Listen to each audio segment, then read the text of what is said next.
Pernah nggak sih kamu bayangin, kalau di masa depan, kematian itu bukan lagi takdir, tapi cuma masalah pilihan. Gimana kalau aku kasih tahu kamu bahwa batas umur manusia itu sebenarnya bisa diriset sampai 150 tahun. Dan ini bukan cuma teori ilmuwan gila di film Hollywood. Rahasia ini ternyata sempat dibisikin langsung sama Xi Jinping ke Vladimir Putin di bulan September 2025 kemarin. Momen singkat yang tertangkap kamera CNN ini langsung bikin geger dunia. Apakah para pemimpin besar ini sudah memegang kunci keabadian yang selama ini disembunyikan dari publik? Hari ini, kita akan mengajak kamu masuk ke lubang kelinci yang sangat dalam. Dari rahasia pembalikan jam biologis lewat DNA, hingga teknologi transplantasi organ yang membuat tubuh manusia bisa diganti suku cadangannya seperti mesin. Siapkan diri kamu, karena ini bukan cuma soal kesehatan, tapi soal masa depan peradaban kita. Oke, kita bahas dulu pemicunya. September 2025, saat dunia lagi sibuk bahas krisis ekonomi, ada cuplikan pendek yang bocor. Di situ, Xi Jinping bilang ke Putin kalau riset anti-aging terbaru menunjukkan angka 150 tahun itu sudah hampir medically supported. Artinya, teknologinya sudah ada.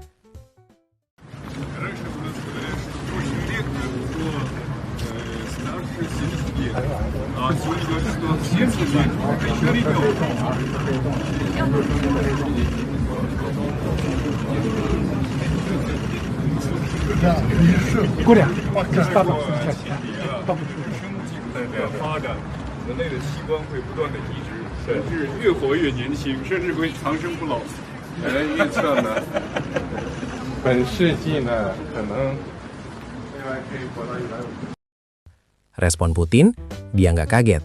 Dia justru bahas soal bioteknologi dan transplantasi organ yang terus-menerus bisa bikin manusia tetap muda.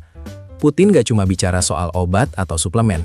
Dia secara spesifik menekankan kemajuan bioteknologi dan transplantasi organ. Putin sepertinya punya visi bahwa manusia di masa depan bisa hidup sangat lama, karena kita bisa mengganti organ tubuh kita yang sudah aus dengan yang baru secara terus-menerus. Dalam pandangan medis yang dibicarakan Putin, tubuh manusia itu seperti mobil. Kalau mesinnya rusak, ya ganti mesinnya. Kalau jantungnya lemah, ganti jantungnya. Inilah yang memicu kegaduhan di internet.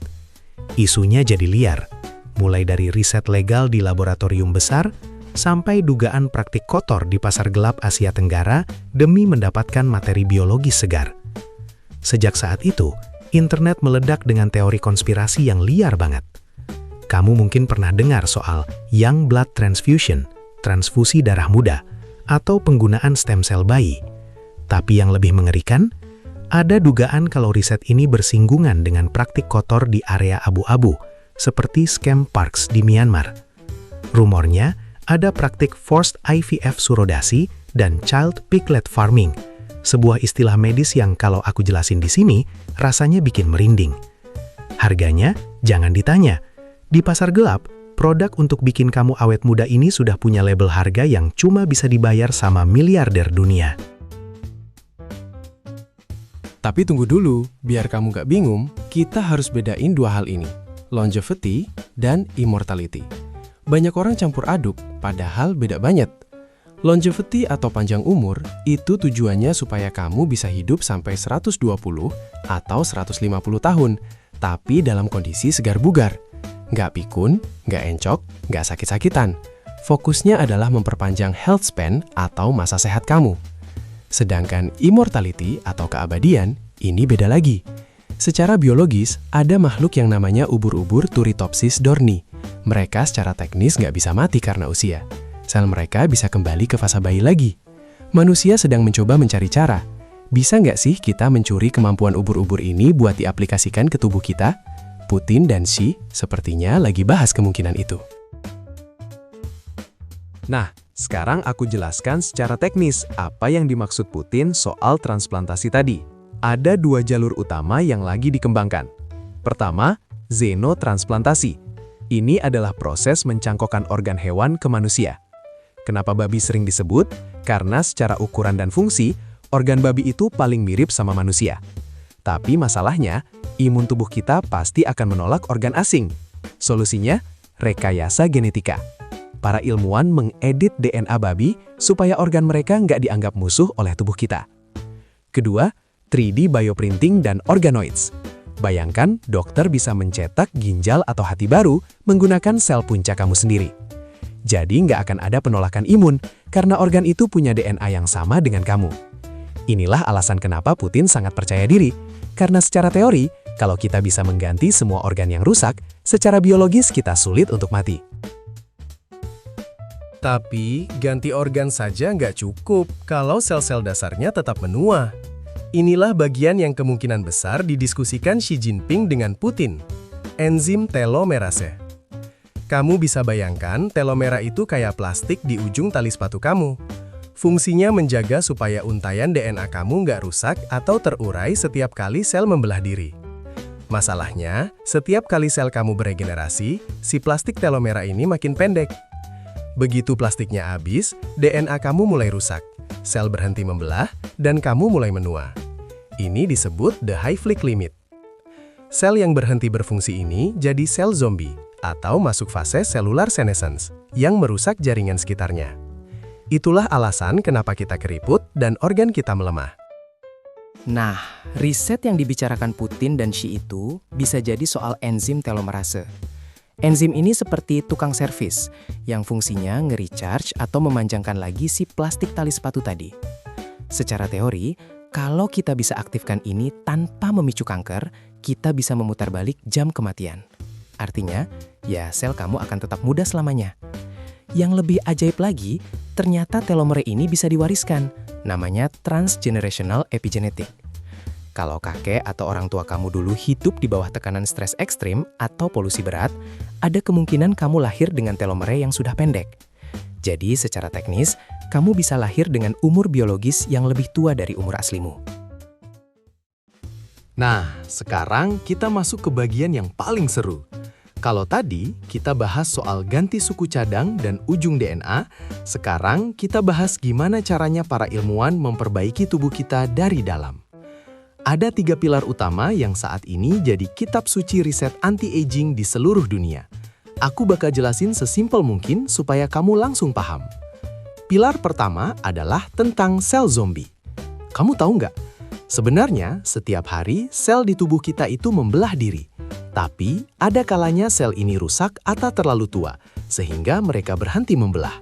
Normalnya, sel ini harusnya mati dan dibuang oleh sistem imun kita.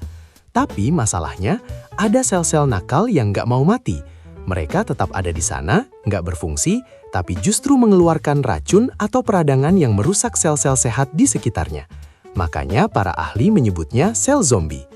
Bayangkan kayak ada satu buah apel busuk di dalam satu keranjang apel segar. Kalau apel busuk itu nggak kamu buang, lama-lama semua apel di keranjang itu bakal ikutan busuk. Nah, para peneliti sekarang lagi ngembangin obat yang namanya senolytics. Tugas obat ini simpel tapi sakti. Mereka bakal masuk ke tubuh kamu, nyari sel-sel zombie ini dan menghancurkannya, supaya sel-sel muda kamu bisa bekerja maksimal lagi. Pilar kedua adalah soal epigenetic reprogramming. Ini terdengar teknis banget ya. Tapi tenang, bayangin saja, tubuh kamu itu adalah sebuah komputer canggih. DNA kamu adalah hardware-nya, dan epigenetik adalah software-nya.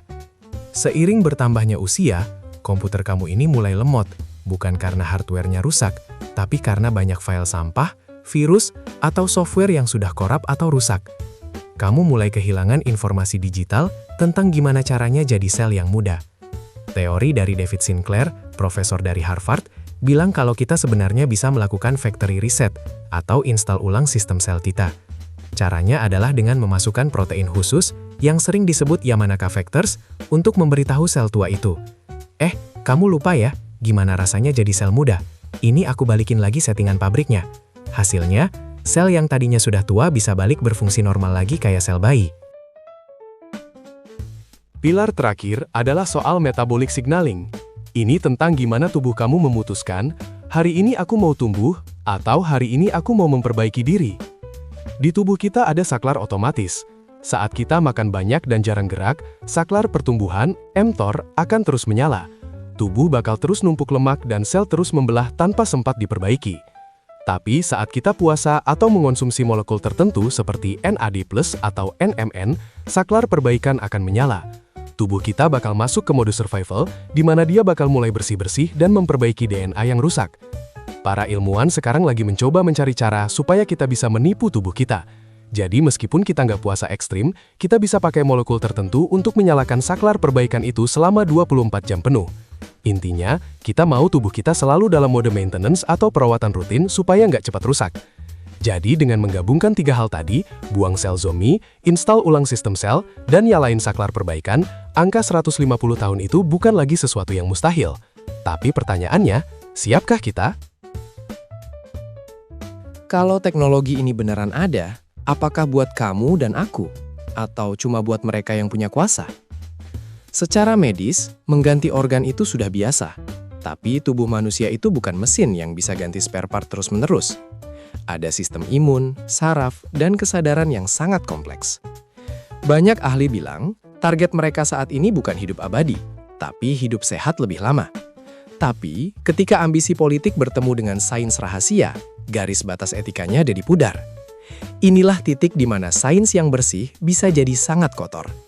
Jika bahan baku untuk awet muda ini sangat mahal dan langka, muncul ruang abu-abu.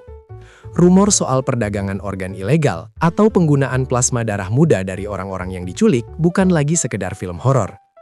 Inilah yang bikin isu Xi Jinping dan Putin tadi jadi terdengar sangat mengerikan sekaligus menarik. Ketika para pemimpin dunia mulai membicarakan hidup 150 tahun, kita harus bertanya, apakah teknologi ini akan tersedia untuk semua orang? Atau hanya untuk segelintir elit agar mereka bisa berkuasa selamanya tanpa pernah tergantikan oleh generasi baru. Jadi, apakah kita benar-benar diambang penemuan immortalitas? Secara sains, kita memang makin dekat dengan angka 150 tahun. Tapi secara kemanusiaan, apakah kita siap kalau orang-orang yang berkuasa saat ini nggak akan pernah pergi karena mereka punya kunci buat hidup selamanya? Kalau menurut kamu sendiri, kalau kamu ditawari teknologi buat hidup sampai 150 tahun, kamu bakal ambil atau milih buat menua secara alami saja? Tulis pendapat kamu di kolom komentar ya.